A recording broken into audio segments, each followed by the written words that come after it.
देख रहे हैं अवाम के उठाए गए सवालात, हालत हाजरा पर तबसरों, तज्जियों, खबरों पर मुहित program News Line Rita Saifi के साथ।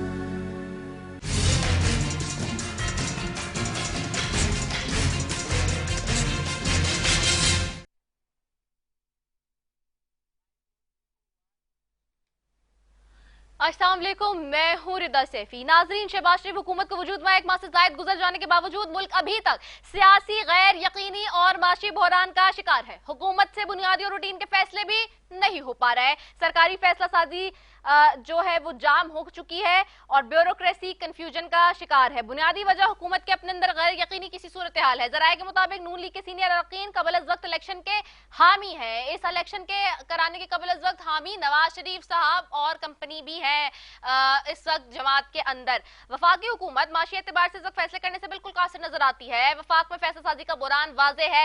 हफ्ते भर लंदन आने जाने में सर्फ हुआ मगर अभी तक फैसलों का ऐलान भी नहीं हो पाया। बुहरान वाजे है और साथ ही साथ फैसलों के लिए पहले लंदन और इस्लामाबाद में मुशावरत हुई, फिर इत्तेहादियों से मुशावरत होगी और आखिर में कौमी सलामती कमेटी को भी एतमाद में लिया जाएगा। ये बार बार कहा जा रहा है। इस दौरान रुपया जवाल की तरफ गामजन है और कीमतें उरूज पर हैं। स्टॉक मार्केट हैरान कुन है और आम शहरी परेशान है। नून लीग की क़यादत पेट्रोल की कीमतों के हवाले से मुश्किल फैसले करना चाहती है। मईशत के हवाले से एहसन इकबाल का क्या कहना था, पहले वो सुन लेते हैं। कि अवाम के ऊपर कम से कम बोझ पड़े, जो भी मईशत को दुरुस्त करने वाले फैसले हैं वो जरूर उठाएंगे। वजीर आजम ने अपनी मुशावरत मुकम्मल कर ली है और अनकरीब वो कौम को एतमाद में लेंगे। सवाल यह है कि माजी में पेट्रोल पर सब्सिडी देने को मुल्की खजाने पर बोझ करने वाली हुकूमत आखिर खुद क्यों सब्सिडी दे रही है। आज से तकरीबन 1 माह पहले शाहिद खाकान अब्बासी ने पेट्रोल की सब्सिडी को लेकर क्या कहा था, आइए वो भी सुनवा देते हैं। या डीजल बेचता हो, ये एक ऐसा गलत फैसला किया गया पिछली हुकूमत के आखिरी दिनों में, सस्ती शोहरत हासिल करने के लिए, अवाम को गुमराह करने के लिए, जिसके असरात पाकिस्तान की मईशत पर बहुत गहरे हैं और होते रहेंगे। जी, अब सवाल यह है कि 12 पार्टियों की मदद से बनाई हुई हुकूमत ने 40 साल इस मुल्क पर हुक्मरानी की है, उनसे मईशत क्यों नहीं संभल पा रही। महंगाई के खिलाफ मार्च निकालने वाले जब हुकूमत में आए हैं तो महंगाई आसमान को छू रही है। डॉलर बेलगाम घोड़े की तरह भाग रहा है। समझदार अवाम सवाल करते हैं कि हालात किस तरफ जा रहे हैं। कौम सियासी माशी और माशरती गुलामी की जंजीरें तोड़े। दूसरी तरफ इमरान खान साहब बार बार ये कह रहे हैं। ये जो इस वक्त सारी सूरत हाल है इसके ऊपर जी बात करेंगे। और आज भी जी बंद हुआ है अभी स्टॉक मार्केट, तो पता चला जी कि 198 पे गया है। दूसरी तरफ इस सारे मामलात में जी फिर से एक मतबा जो जिस बात की तरफ निशानदेही कर रही है बार बार पीटीआई, जो कि इस वक्त की ऑपोजिशन की सबसे बड़ी जमात है, वही हमें नजर आता है। और वो ये कि अमेरिका ने पाकिस्तानी मईशत को संभाला देने के लिए भरपूर ताउन की यकीन दहानी करा दी है। अब फिर एक मरतबा आज जो है वो तनकीद का निशाना भी बनाया जा रहा है और कहा यही जा रहा है कि जी क्यों वहां से डिक्टेशन लें और क्यों करें पाकिस्तान तहरीके इंसाफ की तरफ से। बहरहाल जी सारे मामले पे बात करेंगे। जी मेरे साथ आज मौजूद है पैनल में जी, सबसे पहले मौजूद है डॉक्टर मोहम्मद जुबैर साहब, माहिर मईशत हैं, उनको खुशामदीद कहती हूँ। बहुत शुक्रिया डॉक्टर साहब फॉर ज्वाइनिंग अस। साथ ही ज्वाइन कर रहे हैं तहरीके इंसाफ से अमजद अली नियाजी साहब, thank you so very much Amjad Ali Niazi साहब for joining us. Shakila Luqman साहब भी ज्वाइन कर रही है जी मुस्लिम लीग नून से, आपका भी शुक्रिया अदा करती हूँ। तो तीनों मौजूद मेहमानों का बेहद शुक्रिया। सबसे पहले मैं आ जाती हूँ जी डॉक्टर साहब आपकी तरफ आ जाती हूँ। थोड़े से फैक्ट्स एंड फिगर्स पे बात कर लेते हैं क्योंकि आप बेहतर तरीके से हमें बता सकते हैं, आवाम को भी समझा सकते हैं। फिर मैं अपने पॉलिटिकल पार्टिसिपेंट्स की तरफ भी जाऊंगी। डॉक्टर साहब, ये जो एकदम से हमने देखा कि जी सूरत हाल बहुत ज्यादा क्योस किसी हो गई है और मईशत बिल्कुल का पहिया बिल्कुल एक जाम किसी सूरत हाल में हमें नजर आ रहा है। मुश्किल और सख्त फैसले करने की बात हो रही है लेकिन वो फैसले भी नहीं हो रहे हैं, डिलेज हो रहे हैं बहुत ज्यादा। तो ये डिले टैक्टिक की वजह से डॉलर और रुपए की जो कंपैरिजन है, जो कंपैरिटी हमें नजर आती है उसमें जो बहुत ज्यादा ये इशू बन रहा है, या क्या और वजूहात हैं, कौन से ऐसे फैक्टर्स हैं जिसकी वजह से हम देख रहे हैं कि जी एकदम से अब ये डॉलर 198 तक पहुंच चुका है। जी देखिए, डॉलर की जो वो है रेट है, एक्सचेंज रेट रुपये के साथ, वो तो इसलिए जा रहा है कि करंट अकाउंट का आपका डेफिसिट अपनी जगह पर है और वो चलता जा रहा है। लेकिन पीछे से स्टेट बैंक जो डॉलर को मुस्तहकम करने के लिए वक्त ब वक्त अपने जो फॉरेन एक्सचेंज रिजर्व्स है वहां से डॉलर मार्केट में डालती थी, वो अब नहीं डाल सकते, इसलिए कि रिजर्व्स बहुत तेजी से कम होते जा रहे हैं। अब वो जब आईएमएफ का प्रोग्राम था तो आईएमएफ की तरफ से भी कुछ पैसों की यकीन दहानी थी जो प्रोग्राम के मातहत था, और जो सऊदी जो लोन था और ऑयल फैसिलिटी, इसी तरह चाइनीज, वो सब चीज़ें जो है इस वक्त होल्ड पर आ गई हैं, इसलिए कि आईएमएफ का प्रोग्राम होल्ड पर आ गया है। होल्ड पर क्यों आया है कि हमारे बजट, अब वो तो रहा बैरूनी जो मसला है, लेकिन उसका ताल्लुक है आपके बजट की पोजीशन से। जब बजट में खसारा जो तयशुदा हदूद है उससे बढ़ रहा है तो उसके ऊपर आईएमएफ का प्रोग्राम खुद ब खुद रुक जाता है। और वो इसलिए बढ़ा कि पीटीआई की हुकूमत ने अवाम को बचाने की कोशिश की, जो बैन अवी तेल की जो कीमतें बढ़ी तो इन्होंने उसको बचाया। अब जब नई हुकूमत आई है तो उनके पास टाइम था कि वो उसका कोई बदल देती उसको आईएमएफ को, कि भाई अगर वहां पर एक खर्च हो रहा है या तो आप अवाम पर उसका बोझ जी, कि जो बिल्कुल इकोनॉमिक पॉलिसी को जी, जी, कि आप उनको बचाएं और उसकी जगह अपने अखराजात कम करें। लेकिन हम देख रहे हैं कि ये जो नई हुकूमत आई है उसका अखराजात कम करने की तरफ कोई आपकी एक पॉलिटिकल पैरालिसिस है, उसके साथ साथ इकोनॉमिक पैरालिसिस है। तो मंडी में भी जो डॉलर जिनके पास सप्लाई है भी, तो वो डॉलर मंडी में नहीं डाल रहे।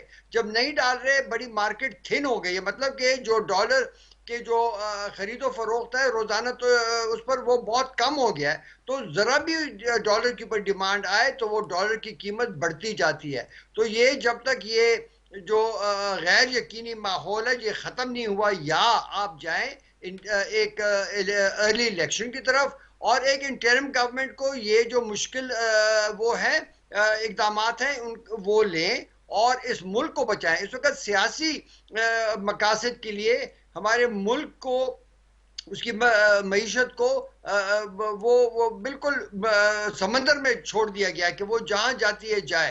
तो ये जो हालात हैं ये देर पा नहीं है, सस्टेनेबल जिसे कहते हैं वो बिल्कुल नहीं है। अब बातचीत तो हो रही है लेकिन आईएमएफ ने तो वही बात करनी है। अब क्या पाकिस्तान कोई ऐसा फॉर्मूला लेकर गया इनकी टीम कि भाई उनको बताया कि हाँ भाई वहां पर जो एक हमें तकरीबन 110-120 अरब रुपए का खसारा आ रहा है तेल की कीमतें ना बढ़ाने की वजह से हर महीने, उसकी जगह हम बाकी अखराजात कम करें, उसका इस वक्त तो इन्होंने उसकी तरफ इशारा भी नहीं किया। तो मुझे समझ नहीं आती कि ये कैसे कह रहे हैं कि हम अवाम को भी बचाएंगे और साथ ही हम मईशत को भी अपने पैरों पर खड़ा करेंगे। इनके पास इकोनॉमिक टीम ही नहीं है कि वो इन चीज़ों की तरफ सोचे। और मुझे अफसोस से कहना पड़ता है कि शौकत तरीन साहब ने भी इमरान खान को असली वो चीज़ नहीं बताई, तो उन्होंने स्टेट बैंक एक्ट उनसे क्लियर करवाया और उनको ये गलत बताया कि आईएमएफ की तरफ से एक बंदूक हमारे सिर पर रखी हुई है। ऐसी कोई बात नहीं थी। अब जो गवर्नमेंट है वो स्टेट बैंक से बोरो भी नहीं कर सकती, स्टेट बैंक एक्ट उन्होंने क्लियर करवाया है। तो मैं कहता हूं कि इस वक्त हम हर साइड से फंसे हुए हैं और इसके लिए एक नई सोच, एक नई इकोनॉमिक टीम जो कॉम्पिटेंट हो, जिनको इन चीज़ों की समझ हो, वो इसको सीधे रास्ते पर लाए। तब तक ये लोग अपना इलेक्शन करें, जो भी साइड आती है वो फिर उसके बाद डेवलपमेंट, सोशल डेवलपमेंट जो जिनके जो प्रोग्राम है वो करें। कम से कम जी, फिसलती हुई सूरत हाल है उससे उसको थाम ले उसको। ठीक ठीक डॉक्टर साहब, बड़ा पर्टेनेंट हमारे पास एक व्यू पॉइंट आ गया है। मैं अमजद अली नियाज़ी साहब आपकी तरफ जाऊंगी, फिर जाहिर सी बात है हुकूमत की तरफ जाऊंगी कि हुकूमत जवाब देता है सारा। अच्छा, मैं आपकी तरफ आती हूँ अमजद अली नियाज़ी साहब। अमजद अली नियाज़ी साहब ये बताइएगा कि जैसे कि अभी डॉक्टर साहब भी बात कर रहे थे, माजी में भी वो फैसले मईशत के हवाले से उस तरह से नहीं हो पाए जैसे कि होने चाहिए थे, और इस वक्त भी जो सूरत हाल है खास तौर पे उसमें हम देख रहे हैं कि एक वर्स्ट सिचुएशन आ गई है। डॉलर बहुत ज्यादा ऊपर चला गया, रुपए की कदर बहुत ज्यादा गिर रही है। ऐसी सूरत हाल में अब आप लोग क्या क्या इकोनॉमी के मामलात पे अगर इश्यूज रिजॉल्व करने के लिए सारे लोग बैठते हैं और आपको दावत दी जाती है तो आप बैठेंगे? बिस्मिल्लाहिर्रहमानिर्रहीम। आपको मालूम होना चाहिए कि 3.5 साल के अरसे में जो डॉलर इंक्रीज हुआ वो ऑलमोस्ट 4% था। ठीक है जी। अभी आप देखें कि डॉलर कितने परसेंट विद इन 1-1.5 माह के दौरान कितना डॉलर इंक्रीज हुआ है। हमारे पूरे दौर में सिर्फ 4% डॉलर इंक्रीज हुआ था और अब कितना हुआ है आप खुद अंदाजा लगाएं कि उड़ गई है माईशत। ठीक है, ड्यू टू इनके फैसले ना करने की वजह से। ड्यूरिंग कोरोना जो था ना, जो हमने भुगता, पाकिस्तान इन द रीजन जो है वो सबसे जो कम जो था उस नेगेटिव इम्पैक्ट जो है वो पाकिस्तान के अंदर आया। इंडिया के अंदर -6.6 आया है और पाकिस्तान ओनली 1% और 2% के नजदीक, 1 to 2% के नजदीक उस पे आया। अच्छा, सबसे कम एम्प्लॉयमेंट जो है वो पाकिस्तान, मिनिमम जो हुई है वो पाकिस्तान में हुआ, इंडिया में बहुत ज्यादा हुई। तो इसी तरीके के साथ आप देखें कि आज नेशनल अकाउंट्स कमेटी जो थी और उसने बताया कि पाकिस्तान तकरीबन 6% जो है वो हिट कर रहा है। तो आप खुद अंदाजा लगाएं कि पाकिस्तान ने मुश्किल हालात में जब इमरान खान की गवर्नमेंट थी तो परफॉर्म कर रही थी। आज आपकी लार्ज मैन्युफैक्चरिंग इंडस्ट्री कह रहे हैं वो बूम कर रही थी, आपकी टेक्सटाइल इंडस्ट्री बूम कर रही थी, आपकी रियल एस्टेट का बिजनेस बूम कर रहा था, कंस्ट्रक्शन इंडस्ट्री बूम कर रही थी, आपके किसानों को 1100 अरब रुपया जो है वो एक्स्ट्रा गया है 5 फसलों का। आप खुद अंदाजा करें। अच्छा, सब चीजों के बावजूद आज पूरे पाकिस्तान में आप देखिए मुश्किल हालात थे, लेकिन कहीं पे भी लोड शेडिंग नहीं थी। आप देखें आज पूरे पाकिस्तान में जो प्राइम मिनिस्टर ने ऑर्डर किए कि जी 0% जो है वो लोड शेडिंग, आज पूरे पाकिस्तान में हर जगह 20 घंटे से लेकर 24 घंटे तक भी लोड शेडिंग जारी है। तो आप अंदाजा करें कि जब आपकी प्रायोरिटीज ही नहीं है, आप जो करंट डेफिसिट है उसको आप कंट्रोल ही नहीं कर रहे, आप अपने खर्चात कंट्रोल ही नहीं कर रहे, जब आप बड़े बड़े इश्तिहारात बिजनेस टाइकून्स को दे रहे हैं, मीडिया हाउसेस को दे रहे हैं, करोड़ों रुपए लगाए जा रहे हैं, लंदन बैठा जा रहा है एक जो मुजरिम है जिसको अदालत आलिया मुजरिम डिक्लेयर कर रही है और वो कहता है कि मेरे बेटे तो पाकिस्तानी नहीं, वो तो फॉरेनर है और मफरूर है। क्या पाकिस्तान का लॉ अलाउ करता है अगर आम बंदा होता उसके तो कब सा 216 का पर्चा हो जाता।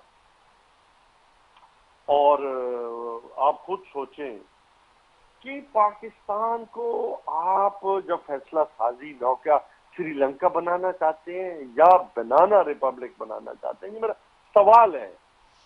मैं समझता हूं कि पाकिस्तान को जो सजा दी जा रही है ना, कि इन चोरों को जो एनआरओ दिया गया है और जिन लोगों ने दिया है, मैं उनसे भी ये मुतालबा करता हूं कि आपने पाकिस्तान के साथ क्या पाकिस्तान ने आपका बिगाड़ा था या आपने मतलब इतना बड़ा ब्लंडर कर दिया, और अभी भी अगर आप गलती ना तस्लीम करें तो फिर पाकिस्तान तो अगले कुछ दिन में क्या हो जाए।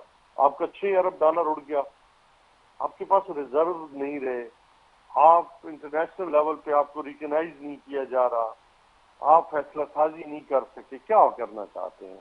तो मेरा बड़े दुख के साथ ये कहता हूँ कि पाकिस्तान तो गैरतमंद पाकिस्तान है और कौम को अगर भिखारी बनाने की साजिश हो रही है, मैं समझता हूँ कि ये बहुत भयानक होगा। और पाकिस्तान के अंदर जो सॉफ्ट इनकलाब आ रहा है रिदा, ये किसी की समझ में नहीं आ रहा। तो अलग बात है, आप देखें कि आज लाहौर बार ने जहाँ पे कहा जा रहा था कि जी आपको आने नहीं दिया जाएगा, अल्हम्दुलिल्लाह कोई वकील ऐसा नहीं था जो बाहर रह गया। आज गुजरावाला आप देखें कि आप वहाँ के फुटेज मंगा के देख लें कि आज पूरा गुजरावाला जो है वो जलसा गाह के अंदर और बाहर आ चुका है।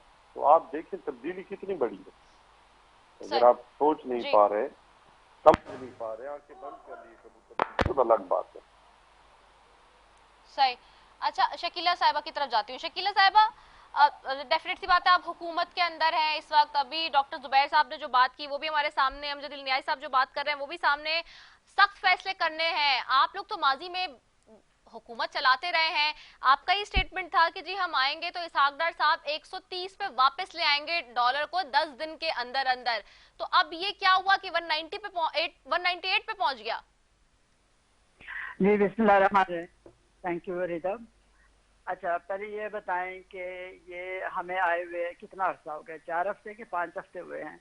जिन लोगों ने 4 साल मुल्क को बर्बाद किया, वो मुआशी तौर पे देख लें, महंगाई के तौर पे दे लें, बेरोजगारी के मामले में देख लें, आप दवाइयों की कीमतें देख लें, आप हर जिस तरफ नजर दौड़ाएं उस तरफ इन्होंने तबाही और बर्बादी की। ना इन्होंने कोई काम किया। मेरे भाई जो पीटीआई के थे कि पूरी का इकानमी बूम कर गई, तो ये हो गया तो वो हो गया। तो अगर आपकी ये सब कुछ बूम कर रही थी तो आपको फिर आपको तो जाने की जरूरत ही नहीं थी। आपके तो सारे अरकान असेंबली आपको छोड़ गए, आपके पार्टी के लोग जो थे वो छोड़ गए, सारे आपके करीबी साथी छोड़ गए, आप 25-30 लोग आपको छोड़ गए, आप अकेले रह गए। उनके पास वजीर आजम जो साबका जो इमरान खान जो थे, उनके पास उनकी मेजॉरिटी खत्म हुई और हमने आईनी तौर पर उनको निकाला। तो ये सारी चीजें हुई। हमें कोई शौक नहीं था कि हम आपकी गिरती हुई साख को, गिरती हुई हुकूमत को, गिरती हुई मैशत को हम सहारा देते। हमें क्या जरूरत थी जब मुल्क आपके जो मैंने जो छोड़ गए थे, और सारे वो ये कह रहे थे कि हम अपनी कॉन्स्टिट्यूंसी में जाते हैं और हमें जो है वो लोग जो है वो हमसे गुस्सा करते हैं, नाराज होते हैं कि भाई हम तबाह बर्बाद हो गए हैं, हमारे कोई कमर पर जॉब नहीं है, महंगाई सर पे चढ़ी है, पेट्रोल गैस की कीमतें इतनी बढ़ गई हैं, तो हम क्या जिंदा मर रहे हैं, मर जाएंगे तो फिर ही हमें आप उठाएंगे। तो फिर अब सबने इत्तेहादी पार्टियां, सारे जो लोग थे पॉलिटिकल, वो इकट्ठे हुए कि हम 1 पॉइंट एजेंडे के लिए इसको इकट्ठा करके चलते हैं। आप देखें कि जिस तरह चढ़े, जिस दिन से हमने हुकूमत संभाली, इमरान खान जो कंटेनर पे साथ, जब से ये 12 से लेके आज तक 2022 हो गया, ये कंटेनर पे चढ़ा, हुकूमत से है, ये पोजीशन में है, ये कंटेनर पे चढ़ा। जब हुकूमत में भी तब भी जल से जोरदार थे जी, मर गए, चोर हो गए, फलाना हो गया। अब आप देखिए कि आपके लोगों ने करप्शन जो थी आपकी सबसे जो थी तारीख के सबसे ज्यादा करप्शन जो है वो आपकी हुकूमत ने की। आपकी जो फराग होगी जो है वो पंजाब के वजीर आला जो थे उनके पीछे खड़े होकर सारी करप्शन गोडे गोडे उसने की, और सारे कर आके, और फिर जब मुल्क कंगाल हो गया तो फिर आपको खुद ही पता था। इमरान खान कह रहे हैं कि जुलाई को मुझे पता चल गया था कि मुझे निकाला जा रहा है। तो फिर जब आपको सारा पता था क्यों निकाले जा रहे थे? अगर कोई आपकी परफॉर्मेंस होती, कोई मुल्क को आपको बेहतरी की तरफ ले गए होते, कोई IMF की तरफ से आपको छूट मिली होती, तो फिर हमें पता चलता आपने कुछ किया। जब आपने इस मुल्क को कंगाल करके छोड़ के गए और आपको पता भी था, तो फिर किस तरह की बातें करते हैं? अब आइए, हमें आप कह रहे हैं कि 4 हफ्तों में अब आप जो है वो हर चीज की जो डॉलर भी नीचे चला जाए। हमने जब मुल्क छोड़ा था 2018 में, जब हमारी हुकूमत में हमने खत्म की थी, तो आपने संभाली थी, हमारा डॉलर 115 का था, आप 189 पे छोड़ के गए हैं, और हमें कहते हैं कि हम 4 हफ्तों में जो है ये इसको जो है वो 115 पे दोबारा ले जाए। लेकिन शकीला साहिबा, ये तो आप लोगों ने कहा था ना, हमें कोई टाइम तो दें। शकीला साहिबा बिल्कुल आप दुरुस्त कह रही है, लेकिन ये बात तो आपने कही थी ना, ये तो इसहाक डार साहब का बारे में, और इसहाक डार साहब खुद ही कह रहे थे कि 10 दिन के अंदर जो है वो 130 रुपए के ऊपर ले आएंगे डॉलर और रुपए की कंपैरिजन। बात सुने, 10 दिन के अंदर क्या कोई हमने कोई फूंक मारनी थी किसी चीज को, या तो फिर कहना नहीं चाहिए था ना, रातों रात कहना नहीं चाहिए था ना, देखिए तो फिर ये स्टेटमेंट देना नहीं चाहिए था, फिर ये सियासी स्टेटमेंट था यानी कि?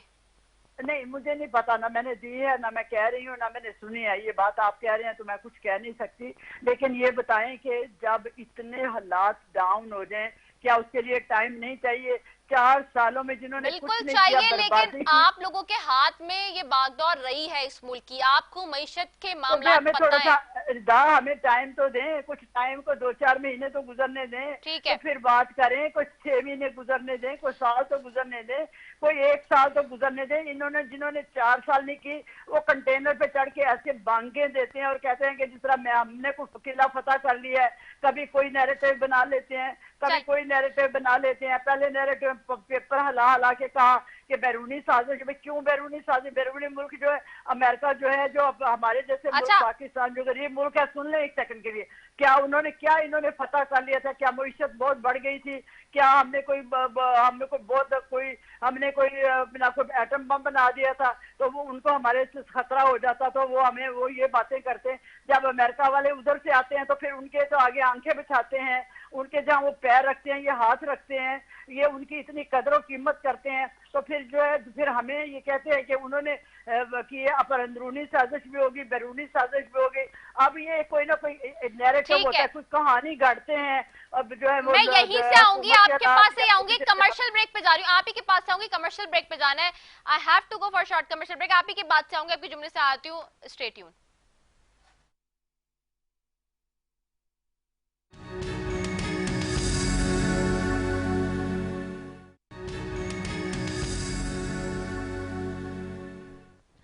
वेलकम बैक नाजरीन। और ब्रेक पे गए थे जी, ब्रेक के बाद वापस आ गए। शकीला लुकमान साहबा की तरफ जाऊंगी और शकीला लुकमान साहबा की बात कंप्लीट हो रही थी। शकीला साहबा, आप अपनी जो बात कर रही थी वो उसको पूरा कर लीजिएगा। साथ ही ये भी बताइएगा, आज जो जलसा गुजरावाला में हुआ, जैसे अभी अमजद अली नियाज़ी साहब भी कह रहे थे कि गुजरावाला में भी इतने लोग निकले, और आज जो खान साहब खासतौर पर गुजरावाला में भी कह रहे थे कि जी ये हमारी कामयाबी है, आगे जो है वो समंदर है, पीछे मैं आवाम के साथ खड़ा हुआ हूँ और आवाम लेके निकला हूँ। और गुजरावाला में भी वो कह रहे थे कि लोटो ने मुस्तरद कर दिया। कल उन्होंने जैसे कोहाट के जलसे में कहा कि लोटो ने मुस्तरद कर दिया। ये जो बार बार इस बात की तंबीह वो कर रहे हैं और इस बात को हाईलाइट कर रहे हैं, इसके ऊपर अब आप लोग का क्या रिएक्शन है? खासतौर पे सुप्रीम कोर्ट के कल के फैसले को लेके वो जिस तरह की बातें कर रहे हैं और सुप्रीम कोर्ट के भी बहुत ज्यादा शुक्रिया अदा कर रहे हैं, इसके बाद तो बहुत ज्यादा वो ये समझ रहे हैं खान साहब कि जी मोमेंटम उनके हक में बनता जा रहा है। रिदा मेरी बात सुने, ये उनके हक में कोई मोमेंटम नहीं बन रहा। ये जब पहले भी ये जलसे इनके होते रहे हैं 2012 से लेके उस वक्त भी जलसे होते रहे, बाद में भी होते रहे। जलसे जो है ना, जलसे खेलने से जो है वो आपके वो नहीं बनता। आप देखें कि आपके सामने ये खुद कह रहे हैं कि पिछले साल जुलाई में मुझे पता चलता कि मेरी हुकूमत खत्म होने वाली, इसलिए कि इनको सारे लोग छोड़ चुके थे। इनके जो इनके साथी थे, अरकान असेंबली थे, इनके इत्तेहादी थे, वो सब छोड़ चुके थे। क्यों छोड़ा उन्होंने? पहले ये बताएं ना, अगर इतने जलसे इनके कामयाब हो रहे हैं तो पहले ये बताएं कि इनको जब इनकी मेजॉरिटी क्यों असेंबली में खत्म हुई। देखिए, वजीर आजम जो है वो उस वक्त बनता है जब आपको हाउस में, असेंबली में मेजॉरिटी मिलती है, और जब आपकी मेजॉरिटी नहीं होती तो फिर खत्म हो जाता है।